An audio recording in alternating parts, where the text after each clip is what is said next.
Hi everyone and welcome to Jujuburi's Tales.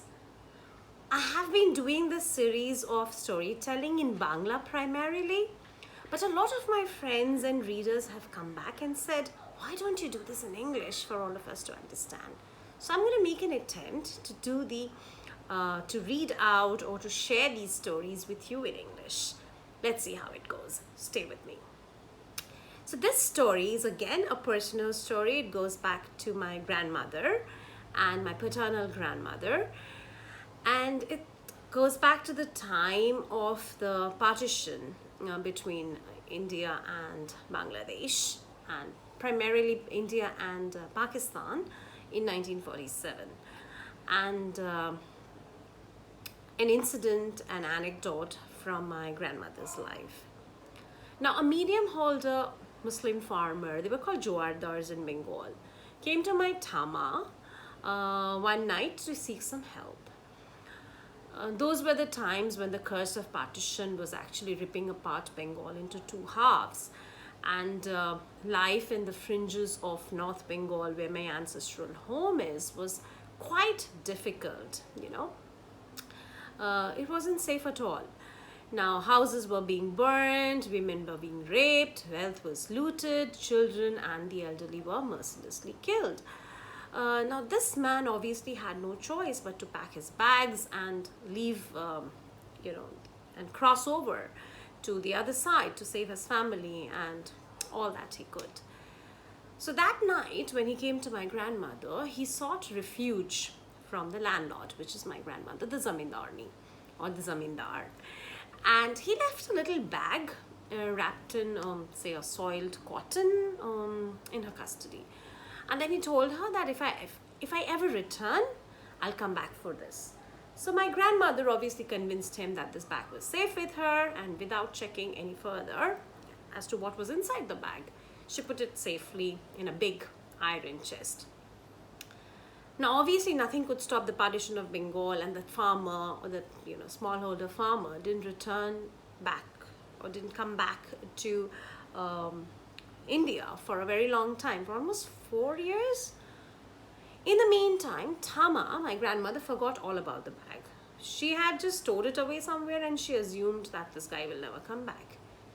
Now, one day, after 4 years of having moved to the other side, this farmer comes back, and he was penniless, like a pauper, who had lost everything he once owned. Now, he was in rags, literally rags, lost and dead with misery. But he found his way to see my grandmother. By then my grandfather had already passed away. He had sacrificed his life for India's independence. The zamindari had also suffered quite a serious blow. And then there were swarms of refugees from the other side, from the Bangladesh side, who were our relatives or dependents, and they were coming in for refuge. And they were living in our ancestral quarters, and Tama was kind of providing them shelter and food and feeding all those mouths. I was told there were about 50 families that Tama actually managed and supervised and kind of adopted during those times. So now this man comes to visit my grandmother at Tama. Tama, obviously, she recognized him, and when she did, he fell at her feet. So Tama attended to him, fed him, and let him stay in. After all, he was a part of her overall zamindari, right? He was once a farmer in her own zamindari.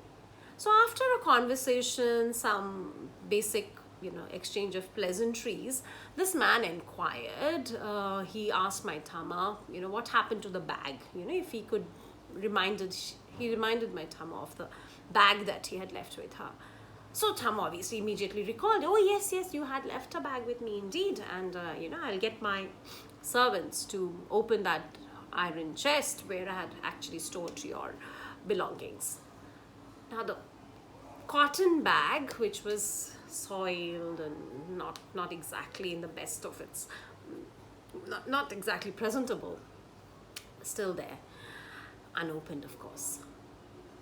So when this farmer found that bag, when he is holding that bag in his hand, he fell at my Tama's feet, crying profusely, and he couldn't believe that Tama never had the curiosity to look inside the bag to see what was inside.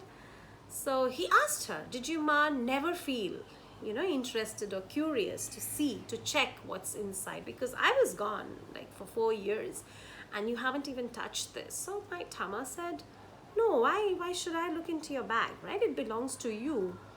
I was just guarding it in your absence." And then she obviously wanted to know, is everything okay? I mean, you left it in my custody, so obviously I want to know if everything is okay. So this man was still crying, he started crying like a child. And he touched my grandmother's feet and opened the knots of the bag and showed my Tama what she was saving on his behalf. And there were gold coins, there was jewelry, and valuables worth a few lakh of rupees in those times. Now this man was not a poor farmer, so one must understand that. Jawardars were like medium-sized, they were not zamindars, but they were not all that poor either. So he must have saved that money, that's his ancestral wealth or whatever, a hard-earned money, which was in the form of gold, his wife's jewelry and the mohor or the gold coin. And so he showed my Tama, who was also living in a lot of financial crunch around that time, that this is what you have been saving and, in your custody on my behalf. And he was obviously very grateful. So this story is dedicated to my grandmother, my Tama, for the treasure she saved, the lives she touched, the relationships she treasured, and the trust I think she built with everybody who came into her life.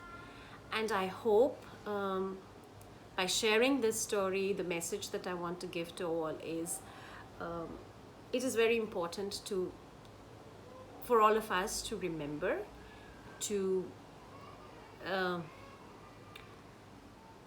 imbibe these values and ensure that we don't break the trust of people around us. So that's the story that I wanted to share with you today. And I am hoping that by changing this language from Bangla to English, and I'll continue to do them in Bangla because I think some stories are best told in that language, I'll be able to connect to a lot more people, and will be able to do justice to some of my viewers and some of my readers who have been telling me that, "Ananya, I love what you say, but I don't understand because it's not my language." So thank you everyone for staying with me, and I hope everyone's staying safe and staying happy. Wish you all a great weekend. Speak to you soon. Take care. Bye-bye.